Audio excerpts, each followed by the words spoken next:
שאנו מכריזים בזאת.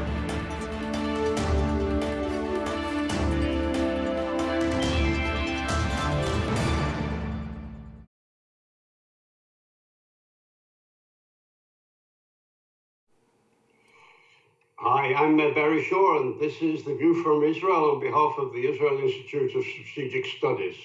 I want to share with you some of the heavy clouds hanging over Israel. One big cloud is the current United States administration and where it stands or doesn't stand with Israel. To help me, I'm going to throw some questions at a friend of the show, former Brigadier General and founder of Brig.Gen, a movement of leading IDF officers advocating for Israel's future security needs, Amir Avivi. Hello, Barry. Happy to be here. Thanks for joining me today, Amir. Have you managed to change some minds over there, and where's that issue stand right now? Talking about the consulate, I think that we need to understand what this is all about. The US opened the consulate in Jerusalem in the time of the Turks, a long time ago. And the idea was that there will be a consulate in Jerusalem that serves every citizen that lived under the Turks at that time. Following that, there was the British mandate, and this consulate continued giving the same services to people who lived in Jerusalem. And following that was the establishment of the State of Israel. Now, because the embassy, the US embassy was placed in Tel Aviv, it was reasonable to keep a consulate for everybody again. It's not for specific group. In Jerusalem, this is common. It happens in other places. You have an embassy in the capital usually. In this case, it was in Tel Aviv, not in our capital. And the consulate in another major city. Now, things changed. The US decided by law to move the embassy to Jerusalem. And there is no such scenario in international law where you have an embassy in the capital of a state and you also put a consulate. There is no such thing. So basically, the reason why this administration was trying to push a consulate, it's not a consulate for everybody as it was for many, many years. It's a consulate for the Palestinians. And building a consulate for the Palestinians means de facto dividing Jerusalem, trying to take this united capital of Israel, and by putting this consulate saying this is not the capital of Israel. This is either an international city or a divided city or something like that. And not only they want to put a consulate for the Palestinian in our own capital, they want to do it in the western part of Jerusalem. So this is something Israel cannot accept. And it's against Israeli law, it's against US law, and it has, there is a part of really undermining Israel's sovereignty. There is nothing that can be gained by that. At the end of the day, if the US wants to give the Palestinians consular services, they're doing that. They can do it in Ramallah. Why put it in Jerusalem, in the sovereign, undivided city of the people, of the Jewish people? So obviously, we were very mad about that, and we talked with the senators and congressmen, both Republican and Democratic.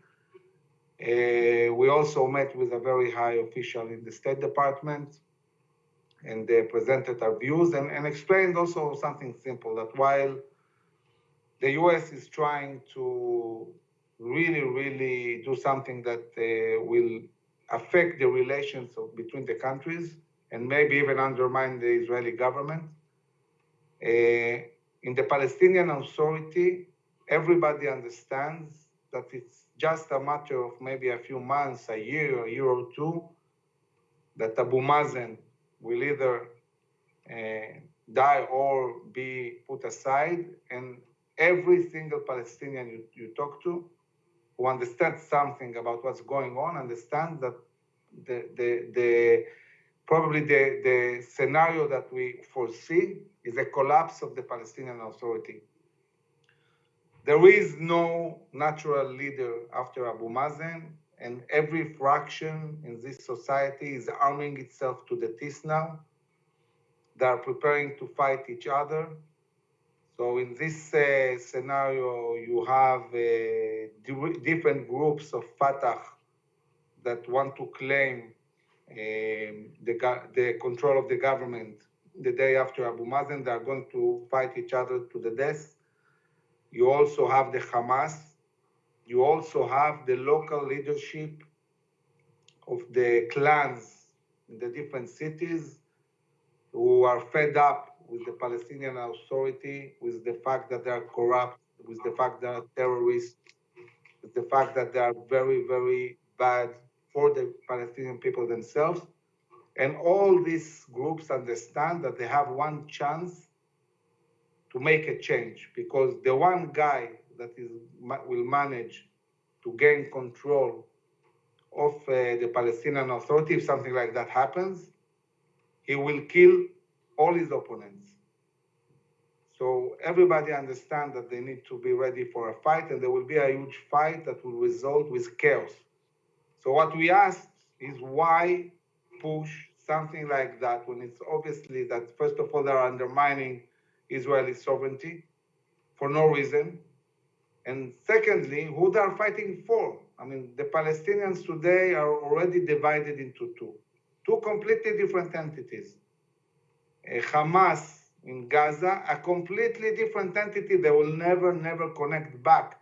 Anybody who thinks that there will be one Palestinian entity is not connected to reality. Palestinians in Jordan, Samaria, and Palestinians in Gaza, two completely different entities under completely different government. And in the Palestinian Authority, if there were elections, Hamas would have won. This is why Abu Mazen didn't hold the elections at the end of the day. And also, even if the IDF undermines Hamas, the future is most probably the end of the Palestinian Authority. There is a very good chance that there will be no more Palestinian Authority, and the control in Jordan and Samaria will break into fractions, controlled by all local clans or local militias. So there is no bright future for this entity. And what we said to the American officials is that trying to push this consulate will result with an embarrassment and another Afghanistan. This is what's going to happen. And they will be held responsible for this mess. And so at the moment, it seems that this process was stopped, although there are things happening on the ground that in some ways in the current embassy they are trying to move forward the processes that would seem like a consulate, but it's not really a consulate. It's very, very disappointing to see how this establishment in the US trying to undermine everything that is most important for the Jewish people in Israel, our own capital and Iran. I really hope that things are going to change in the future. Well, sadly, Amir, I can tell you that as of the Israel Institute of Strategic Studies share your concern and agree with your observation of what's going to happen with the passing or retirement or goodness knows what of Mahmoud Abbas. We accept it's going to be violent chaos over there. There's going to be a open war between, as you said, the the PLO, the Popular Front for the Liberation of Palestine people in Ramallah, and Hamas, who are not only in Gaza, they are very influential, growing influence in a lot of the territories occupied by the Palestinian Authority in Judea and Samaria right now. So we share those concerns. But when you made these points to senators and people you met in America, it was probably the first time they were made aware of what is about to happen with any transition of power based in Ramallah. What was their reaction with regard to not only the consulate, but the observations that you were giving them? Were they shocked by it? Were they surprised by it? Did they disagree with you? Did you change any hearts and minds over there? So very obviously they were very, very surprised. Nobody's talking to them about that.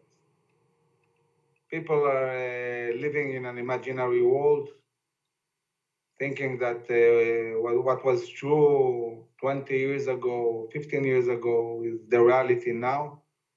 We are one of the only organizations that are really researching that, really talking to the people on the ground, bringing also our huge experience. We have in the organization 3 ex-COGAT generals that are very closely in touch with many fractions of the Palestinian society, and we have other officers who were brigade, territorial brigades, the commanders in Judea and Samaria.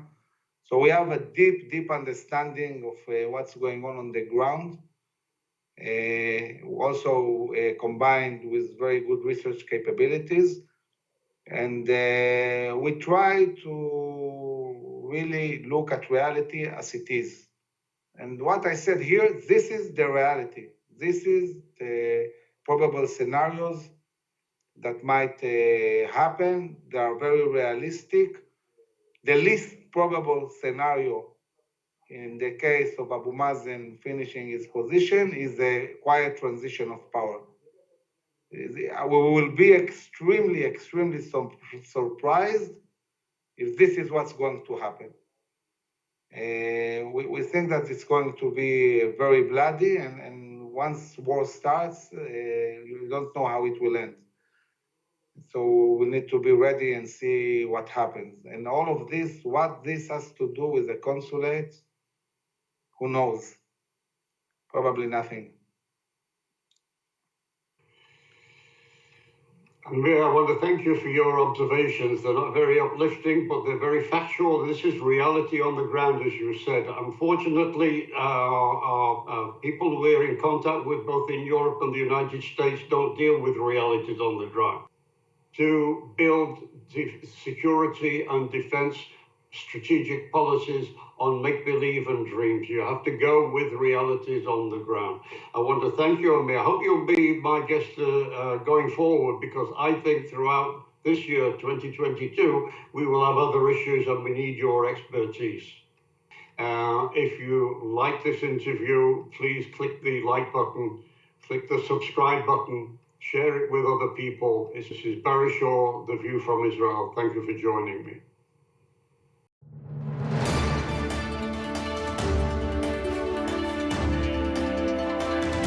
אנו מכריזים בזאת